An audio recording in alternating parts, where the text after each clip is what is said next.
Crime zone 24 এর প্রতিশ্রুতি বাস্তবায়নে রোজার আগেই বন্ধ হলো পতিতালয়। ক্রাইম জোন 24 এর ধারাবাহিক অনুসন্ধানী প্রতিবেদন ও অন্যায়ের বিরুদ্ধে সাহসী কণ্ঠের পর অবশেষে নড়েচড়ে বসে প্রশাসন। ক্রাইম জোন 24 যে প্রতিশ্রুতি দিয়েছিল রোজার আগেই অবৈধ পতিতালয় বন্ধ হবে, তা বাস্তব রূপ নিতে শুরু করেছে। এর এই অংশ হিসেবে বরিশাল নগরের পোর্ট রোড এলাকায় অভিযান চালিয়েছে পুলিশ।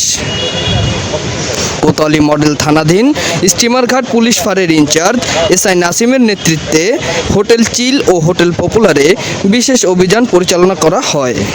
অভিযানকালে 11 জন পতিতা নারী সহ মোট 19 জনকে আটক করে পুলিশ।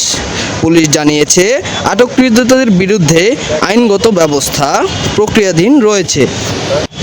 উল্লেখ্য, এই অনৈতিক কর্মকাণ্ডের বিরুদ্ধে প্রথম সংবাদ প্রকাশ করে ক্রাইম জোন 24, যার পরপরই বিষয়টি সামাজিক যোগাযোগ মাধ্যমে ভাইরাল হয় এবং জনমনে তীব্র প্রতিক্রিয়া সৃষ্টি করে। ক্রাইম জোন 24 আবারও প্রমাণ করল, সত্য প্রকাশ কখনো থেমে থাকে না। অন্যায়ের বিরুদ্ধে আওয়াজ তুললে ব্যবস্থা নিতেই হয়। জনস্বার্থই আমাদের অঙ্গীকার। ক্রাইম জোন 24 থাকবে সবসময় অন্যায়ের বিরুদ্ধে ও সত্যের পক্ষে। আপনারা আমাদের পাশে থাকুন, এটাই আমাদের সবসময় কাম্য।